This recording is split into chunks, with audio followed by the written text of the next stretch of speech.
अस्सलाम वालेकुम viewers, welcome to किताब नगरी यूट्यूब चैनल। किताबों की नगरी में खुशामदीद। मैं हूं आपकी होस्ट जिया खान और आज मैं आप लोगों के लिए लेकर आई हूं महविश गफ्फार की कलम से तहरीर करदा नावल लौट आ मेरे हम सफ़र के एपिसोड नंबर 5 को लेके। एपिसोड की जाने बढ़ने से पहले चैनल को कर लीजिए सब्सक्राइब, वीडियो को लाइक और बेल आइकन दबा दीजिए। अब बढ़ते हैं एपिसोड की जाने। ये नावल आप किताब नगरी यूट्यूब चैनल पर देख रहे हैं। तुम तो आने वाली थी आज में रात। मुराद साहब ने शिकवा अंदाज में इस्तफसार किया। बाबा जी आना तो चाह रही थी पर कुछ मसरूफियात की वजह से नहीं आ सकी।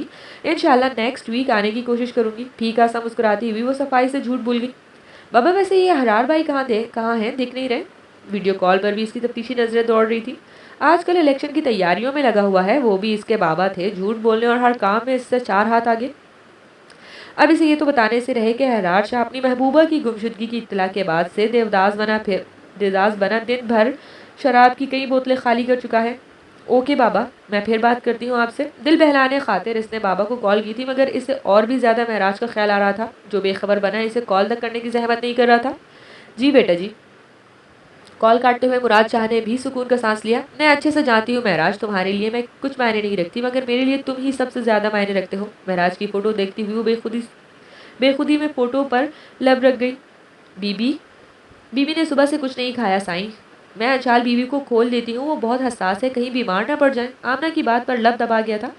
साईं मेरी गुजारिश समझ ले, मैं इन्हें अच्छे से जानती हूँ, वो बहुत मासूम और हसास हैं। मैंने तो इन्हें बचपन से पाला है। अम्मा की बात पर वो उकता गया था। देखिए अम्मा, आपकी उम्र का लिहाज करता हूँ मैं, इसलिए बिना कोई चूं चढ़ा किए इसे जाकर खाना खिला दें। वो जो सुबह से अब अंशाल को देखने के लिए आया था, आते ही इसके खाना ना खाने वाली बात सुनकर वो परेशान हुआ था। जब ही उमर रसीदा अम्मा को नरमी से समझा रहा था। अंशाल को देखते ही जिनकी कई अरसा पुरानी मोहब्बत उमड़ आई थी, जाएं और जाकर इन्हें खाना खिलाएं बिना इनसे बात किए। आप समझ रही हो ना, आपको कुछ भी नहीं बोलना है। आपकी जगह ये बोलेंगी, आप बस इसे खाना खिलाओगी। एक एक लफ्ज़ पर जोर देता हुआ अम्मा के साथ दूसरी मुलाजमा को अंदर भेजकर खुद वही दरवाजे पर खड़ा हुआ था। कमरे में आती कदमों की छाप सुनकर वो अलर्ट हुई थी। खाना खा लो, मुलाजमा ने कहा था और आमना अम्मा ने नवाला इसके मुंह के आगे किया था, जिस पर वो मुंह मोड़ गई। मुझे नहीं खाना, बर्राई आवाज़ में वो चिल्लाई, जिससे मुकाबिल की पेशानी में बल पड़े थे। चुपचाप खाना खा ले वरना साई ज़बरदस्ती खिलाएंगे। साथ आई मुलाजमा ने इसे डराना चाहा, जो आंखों पर बंधी पट्टी के बावजूद भी खुलने की कोशिश कर रही थी। बेबसी से अम्मा दरवाजे पर खड़े अपने साई को देखकर अपनी नम आंखें दुपट्टे के पल्लू से साफ कर गई। सुना नहीं तुमने क्या कहा मैंने? मुलाजमा की आवाज़ पर वो सहमी थी। मुलाजमा का करख लहजा मुकाबिल को तपा गया था। निकलो यहाँ से, तुम्हें मैं बाद में आकर पूछता हूँ। खाने की ट्रे छीनता वो जबड़े भेजता हुआ बोला। मुलाजमा को घूर रहा था। तुम भी जाओ अम्मा। अम्मा को कहता हुआ क्वार्टर चेयर पर रखता वो इन दोनों को बाहर निकाल कर दरवाज़ा बंद कर गया। अंशाल की कुर्सी के आगे टेबल रखता हुआ वो अब इसके बंधे हाथों को खोलकर आखिर में इसकी आंखों पर से बंदी पट्टी खोलते इसके मुकाबले आ बैठा। खाना खाओ। अपने ऐन सामने इससे बैठे देख वो रुख मोड़ गई। सुना नहीं मैंने क्या कहा है? वो नरम लहजे में इससे मुखातिब हुआ था। मुझे नहीं खाना खाना, तुम बस मुझे जाने दो। इसके नरम लहजे पर इससे ढारिस मिली थी। ये नहीं कर सकता, इसलिए बेहतर है खाना खा लो। इसके कहने पर वो कर्ब से आंखें मेज गई। इसका मतलब है तुम चाहती हो मैं खुद अपने हाथों से तुम्हें खाना खिलाऊं? ग्रे आंखों में शरारत लिए वो शोक लहजे में बोलता अंशाल को हैरान कर गया। मैं ऐसा कुछ नहीं चाहती, वो दो बदो चिल्लाई थी। तो फिर खुद से खाना खा लो वरना मुझे तुम्हें खाना खिलाने में कोई आड़ नहीं है। वो लब दबाए अपनी मुस्कुराहट जब्त किए हुए था। खाना होगा तो मैं खुद खा लूंगी। रुख मोड़े वो ढिठाई से बोली। अभी खाओ वरना। इसने अपनी बात अधूरी छोड़ी। वरना क्या? इसके सवाल पर वो मुस्कुराया। वरना मैं अपने हाथों से तुम्हें खाना खिलाऊंगा। चाहो तो ट्रेलर दिखा सकता हूँ तुम्हें। संजीदगी से कहता हुआ वो खाने की सिमत हाथ बढ़ा गया था। इससे पहले ही अंशाल ने हाथ बढ़ाकर खाने की ट्रे उठाकर अपनी गोद में रखी थी, जिस पर मुकाबिल मुस्कुराता हुआ निगाहों का रुख मोड़ गया। 2 दिन से आराम से खाना खा रही थी वो, जो जहर मार कर एक आदने वाला ज़बरदस्ती हलक से उतारती मुकाबिल की बात इसे गुस्सा आया था खुद के खाना खा लेने पर। अब जब मुझे देख लिया है तो भूख मर गई है तुम्हारी, वो मुस्कुरा कर कहता वो अपनी जगह से उठ खड़ा हुआ। इसे खाना खाते छोड़ वो बिना इसे बांधे कमरे से बाहर खड़ा हुआ था। रजब, 2 कप कड़क चाय लेकर आओ। बाहर दरवाजे पर खड़े रजब को कहता हुआ वो वापस कमरे में आया। मुझे नहीं पीनी चाय, वो चबा कर बोली। मंगवाई तो इसके लिए ही थी मगर अंशाल के इंतजार करने पर अना आड़े आ गई। अब मैं इतना भी सखी नहीं हूँ कि अगवा की हुई लड़की को खाने के साथ चाय भी पेश करूँ और मज़े से इसके साथ बैठकर खुद भी चाय पीऊँगा। एक आंख दबाए वो शरारत से गोया हुआ, जबकि अंशाल इसे घूर के रह गई। टिक टिक नॉक होते दरवाजे को खोलकर रजब से चाय लेता हुआ वो एड़ियों के बल घूमकर वापस इसके पास आ बैठा था। वाह क्या चाय है, लाजवाब, कमाल कर दिया है आज तुमने रजब, बुलंद आवाज में कहता वो चुस्कियों के साथ चाय का मजा लेता अपने कप के साथ दूसरा कप भी छोटा झूठा कर गया था। डियर, चाय पियेंगी आप? मुकाबिल की शरीर लहजे से वो कफ महसूस करती हुई रुख मोड़ गई थी। पहले तो ना करने के बाद भी पी लेती, मगर अब तो हरगिज नहीं। झूठी चाय पर नजर डालती सोच कर ही बदमजा हुई थी, वरना चाय को ना कौन कम वक्त करता है। As you wish dear.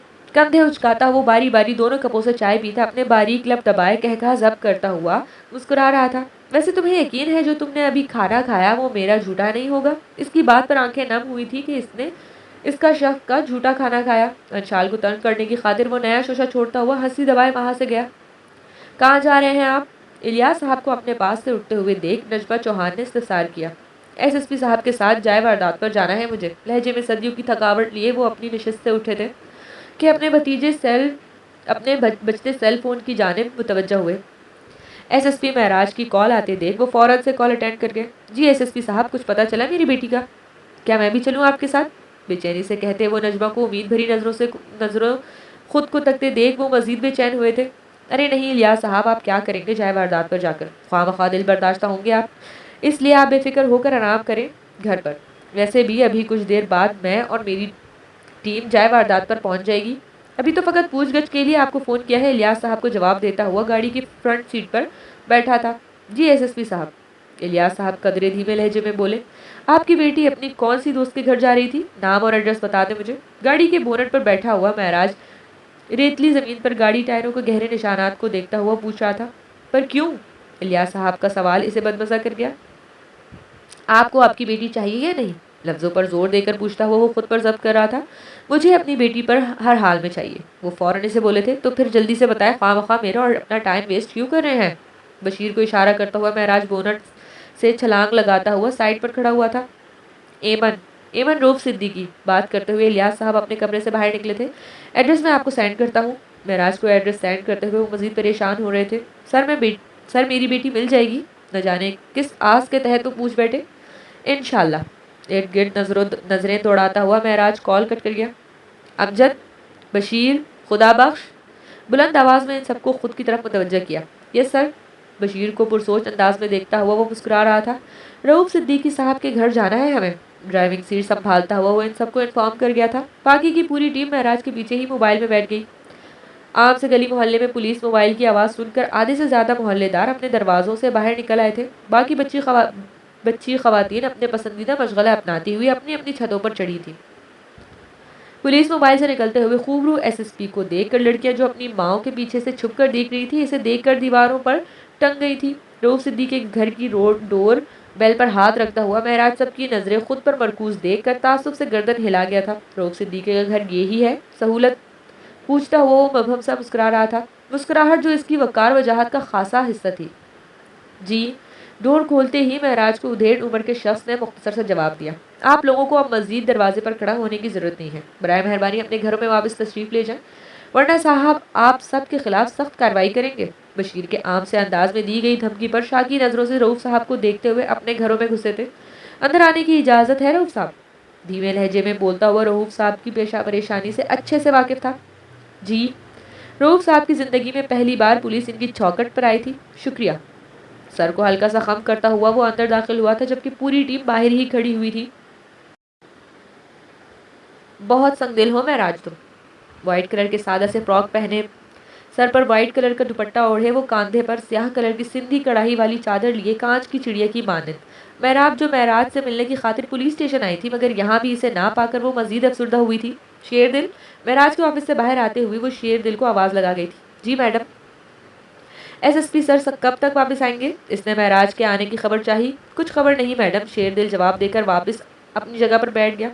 सलाम कज़न। असद जो इसे पीछे से ही पहचान गया था। महराब के पीछे से असद ने गंभीर लहजे में सलाम किया था, जिस पर बदमजा होती वो इसकी सिमत रुख मोड़ गई थी। वालेकुम अस्सलाम। सर्द महरी से जवाब देती हुई वो असद के लबों पर भीकरी दिलफरेब मुस्कुराहट छीन गई थी। तुम यहाँ मतलब महराज से मिलने आई थी तुम? लहजे में अफसुर्दगी लिए हुए पूछ रहा था। हाँ, मुख्तसर सा जवाब दिया था इसने। वो आज सुबह से केस के सिलसिले में मसरूफ़ है, शायद ही इसकी वापसी हो यहाँ। जहाँ तक मुझे लगता है वो वहाँ सीधा अपने क्वार्टर जाएगा। मीराब के लिए करार दिल के हाल को वो बखूबी समझता था। आखिर को इसका दिल भी तो यूं ही बेकरार रहता था मीराब की एक झलक देखने के लिए। थैंक यू, वो कहकर जाने के लिए मुड़ी थी और ना ही इसे असद ने रोका था। इतना तो वो जानता था ना कि इसकी जगह मीराब के दिल में थी और ना ही इसकी जिंदगी में। आंखों में नमी लिए हुए इसे जाते देखकर अपनी किस्मत को सोचकर फीका सा मुस्कुराया। देखे रहूं साहब, आप अच्छे से जानते हैं मेरे यहाँ आने की वजह। 3 कमरों पर मुश्तमिल आम से घर में दाखिल होते वो अपने बुदे पर आया था। रऊफ साहब फकत हामी ही भर सके थे। मुझे आपकी बेटी से अकेले में चंद सवालात पूछने हैं रऊफ साहब, अगर आपकी इजाज़त हो तो। महराज की बात पर एमन के चेहरे के रंग उड़े थे। वहीं रऊफ साहब एमन के साथ खड़ी अपनी जोजा को बेबसी से देख रहे थे, जिनका हाल भी इसके मुतरादिफ नहीं था। रऊफ साहब, अगर आप इजाज़त नहीं देंगे तो भी मैं बिना आपकी इजाज़त के आपकी साहबजादी से सवालात कर सकता हूँ, वो भी पुलिस स्टेशन में। रऊफ साहब की तरफ से कोई ना जवाब पाकर वो सख्तगीर लहजे में धमकी दे गया, जिस पर वो भौंकला गए। इन्हें एसएसपी साहब आप कर नहीं, एसएसपी साहब आप कर सकते हैं मेरी बेटी से सवालात। महराज के सख्त गिर लहजे में दी गई धमकी पर वो फौरन से हामी भर गए। इसलिए तुम्हें और तुम्हारी बेटी को मना करता था बड़े लोगों से गहरे मरासिम बढ़ाने से। रऊफ साहब बात न मांग के लिए एमन और महराज को अकेला छोड़ वहां से गए थे। जी मिस एमन, आप कब से जानती हैं अंशाल को? महराज के सवाल पर वो होंको की तरह खामोश बैठी थी। गहरा सांस लेता हुआ महराज अब इसके ऐन सामने बैठ गया। इस दिन अंशाल आपसे किस लिए मिलने आ रही थी? आपने इन्हें बुलाया था या वो खुद आ रही थी आपसे मिलने? कदरे धीमे लहजे में महराज ने सवाल किया था। इस पर भी एमन की जानिब से खामोशी छाई हुई थी। कहीं आपका हाथ तो नहीं है अंशाल के किडनैपिंग के पीछे? महराज की तफ्तीशी अंदाज पर एमन की आंखें फटी की फटी रह गई। लहजे में शक लिए वो इस पर अपनी शेर की निगाह जमाए हुए था। साफ शक की सुई आप पर ही जाकर रुकती है मिस एमन। हैरानगी से वो महराज को देख रही थी, क्योंकि आपकी और अंशाल की हैसियत में रात दिन का फर्क है। मतलब हो सकता है कि आपने पैसों के लालच में आकर अंशाल को अगवा करवा लिया हो। महराज की बात पर इसकी पलकें भीगी थी। ये सिर्फ मैं नहीं कह रहा, लोग भी कह रहे हैं और आपकी खामोशी इस बात को यकीन में बदल रही है मिस एमन। रऊफ सिद्दीकी अपना मखसूस पेशेवराना अपनाता हुआ महराज अपने ग्लासेस को फूंक मारकर मुस्कुरा रहा था, मगर वो अब भी खामोश हुई थी। चलें, फिर आपसे अगली मुलाकात पुलिस स्टेशन में होगी। अपनी शहद रंग आंखों पर गिलासेस लगाता हुआ अपनी जगह से उठ खड़ा हुआ तो मुबहम सा मुस्कुराया था एमन के फीके चेहरे को देखकर।